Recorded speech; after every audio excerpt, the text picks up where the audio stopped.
Good morning student. कल मैंने आपको क्वेश्चन दिए थे डाइहाइब्रिड टेस्ट क्रॉस के बारे में।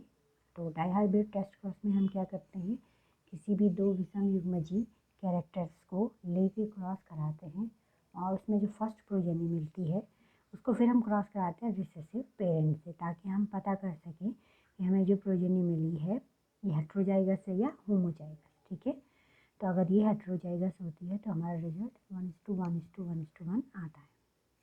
तो ये हमारा प्रोजेनी है, इसके 4 गेमेट्स बनेंगे R Y capital R small Y capital Y small Y. ठीक है, और ये पेरेंट्स से बना हुआ, ये रिसेसिव पेरेंट्स से बनाया गया मीट। अब इसे क्रॉस कराने के लिए पहले इसको इससे क्रॉस कराते हैं, देन इसको इससे, देन इसको इससे और देन इसको इससे। तो हमें 4 टाइप के मिलते हैं, गोल पीले, गोल हरे, झुर्रीदार पीले और झुर्रीदार हरे। इसमें गोल पीले और झुर्रीदार हरे आप जानते हो पेरेंटल कैरेक्टर है, जो पेरेंट्स के पास थे। गोल हरे झुर्रीदार पीले एक रिकॉम्बिनेशन, एक नया कॉम्बिनेशन बना है और इन चारों का अनुपात आता है 1:1:1:1। ठीक है, फिनोटिपिक रेशियो भी और जीनोटिपिक रेशियो भी। तो इनका डाइहाइब्रिड टेस्ट क्रॉस रेशियो 1:1:1:1 आता है। डियर स्टूडेंट्स, मैंने आपको कुछ क्वेश्चन दिए थे, आप इन्हें मुझे सॉल्व करके दिखाइए, तभी मैं जान पाऊँगी आपको कितना समझ में आया है। तो चाहे गलत भी आप करें लेकिन इसे करके मुझे दीजिए। नेक्स्ट हम कंटिन्यू करेंगे लिंग निर्धारण को, जो मैं आपको बता चुकी थी। क्रोमोसोमल थ्योरी मैंने बताया था, गुणसूत्र कैसे लिंग निर्धारण करते हैं। ठीक है, उसमें हम आगे पढ़ेंगे कि फ्रूट फ्लाई में ड्रोसोफिला मैंने बताया था एक्स और एक्स वाई गुणसूत्र के अतिरिक्त ऑटोसोम भी गुणसूत्र होते हैं जो सेक्स डिटर्मिनेट करते हैं। ऑटोसोम यानी जो गुणसूत्र मेल और फीमेल में एक समान होते हैं। तो देखिए, यदि x/a यानी कि एक्स गुणसूत्र, जो लिंग गुणसूत्र है, इसमें केवल x, y नहीं, y कंसीडर नहीं होगा यहाँ पे। x और a का रेशियो 0.5 आता है तो ये नर होगा। x और a का रेशियो 1 आता है तो ये मादा होगी। x और a का रेशियो 0.5 से 1 आता है तो गाय एंड्रोमॉर्फ ये होगा। अब गाय एंड्रोमॉर्फ क्या होता है? गाय एंड्रोमॉर्फ ऐसी ड्रोसोफिला मक्खी होती है जिसका आधा शरीर नर की तरह, आधा मादा की तरह होता है। ठीक है, इससे समझ गए होंगे आप। गाइनो शब्द बनता है स्त्री के लिए और एंड्रो शब्द बनता है मेल के लिए। तो गाइन एंड्रोमॉर्फ्स, मॉर्फ्स मतलब मॉर्फोलॉजी, जो बाहर से दोनों की तरह दिखता है, स्त्री और पुरुष की तरह।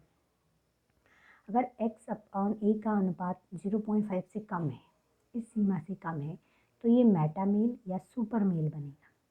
यदि इसका अनुपात मोर देन 1 है, x/a का अनुपात मोर देन 1 है, तो ये मेटा फीमेल और सुपर फीमेल बनेगा। ठीक, अब इसमें एक क्वेश्चन है कि किसी ड्रोसोफिला मक्खी का जीनोटाइप 2a+XX y है, तो इसका SX क्या होगा? देखिए, इसमें x कितने हैं? 2, a कितने हैं? 2, तो x2 a2 y का कोई रोल नहीं होता है। रेशियो में रखेंगे 2/2 1, तो ये मादा ड्रोसोफिला होगी। कौन सी मादा होगी? कौन सी ड्रोसोफिला होगी? मादा। ठीक, नेक्स्ट जो होता है एनवायरनमेंट भी लिंग निर्धारण को करता है। ये देखा गया है आपके रेप्टाइल्स में, सरीसृप में, कि जो वातावरण, आप जानते हो कि रेप्टाइल्स एग देते हैं और एग को फिर इंक्यूबेट किया जाता है, सीखा जाता है। तो किस टेम्परेचर पे उनको इंक्यूबेट किया जाता है वो डिटर्मिनेट करता है सेक्स। तो जैसे क्रोकोडाइल और लीजर्ड जो होते हैं, मगरमच्छ और छिपकली, उसमें अगर वो अपने अंडों को कम टेम्परेचर पर सेकती हैं तो फीमेल बनेगी, अधिक तापमान पर सेकती हैं तो मेल बनेगा। ठीक, ऐसी टर्टल में, कछुए में, अंडों को कम तापमान पर सेकने पर फीमेल बनती है और अंडों को अधिक तापमान पर सेकने पर कम तापमान पर सेकने पर मेल बनेगा और अधिक तापमान पर सेकने पर फीमेल बनेगी। तो यह आपको याद रखना है कि अंडों को किस टेम्परेचर पर सेका गया है और उस आधार पर फिर सेक्स डिटर्मिनेशन होता है, और ये रेप्टाइल्स में देखा गया है। ठीक, तो भी तो हमने जो अभी तक पीछे पढ़ा, first law, second law, third law, Mendel's के 3 लॉ आपने पढ़ लिए, इंडिपेंडेंट असॉर्टमेंट तक, उसमें आपने टेस्ट क्रॉस पढ़ा। ठीक है, बैक क्रॉस पढ़ा, उसके रेशियो आपने याद करे कितना कितना रेशियो आता है। वो मेंडल की जर्नी थी। अब मेंडल की जर्नी से आगे, जैसे मैंने आपको बताया कि आपका सडन और बोवेरी ने जो है गुणसूत्र सिद्धांत दिया था।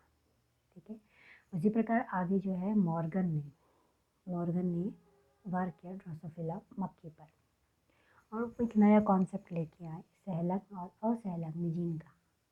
ठीक है, तो अब सहलग्न और असहलग्न जीन क्या है, ये बड़ा इंपॉर्टेंट रोल प्ले करते हैं, क्योंकि मेंडल ने जब ये प्रयोग किए तो उसके बाद किसी दूसरे देश के साइंटिस्ट ने उनको अपने यहाँ का एक प्लांट दिया कि आप इस पर ये प्रयोग करिए। तो मेंडल बड़े खुश हुए, लेकिन वहाँ रेशियो वो नहीं आ पाए जो मटन में रेशियो आए थे।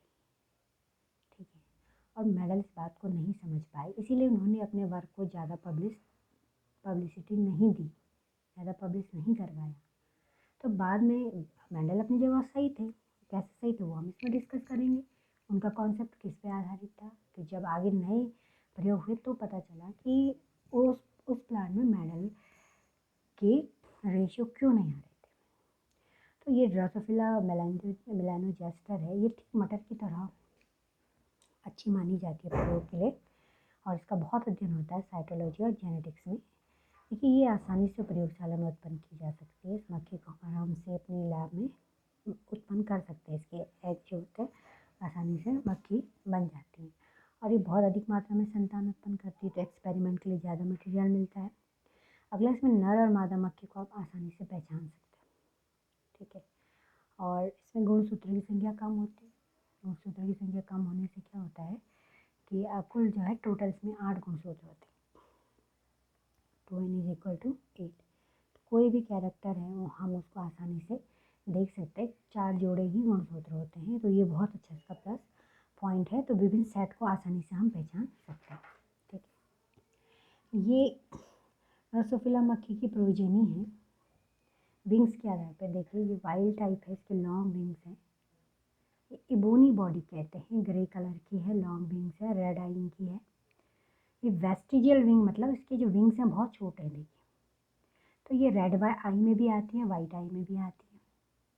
ये कोल्ड विंग है, इनके विंग देखिए कर्ली। ठीक है, तो ड्रोसोफिला मक्खी की इस प्रकार से प्रोजेनी देखी गई, यानी इसमें कहीं ना कहीं चेंजेस आए हैं, जीन में बदलाव आए, तभी तो इन प्रकार की प्रोजेनी बनी।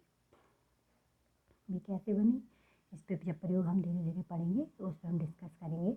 अभी मैं आपको सहलग्न जीन बताती हूँ, सहलग्न जीन क्या होते हैं और सहलग्न जीन क्या होते हैं। देखिए, अगर किसी गुणसूत्र में उपस्थित जीन ये होते हैं वो एक साथ रहने की उनमें प्रवृत्ति होती है।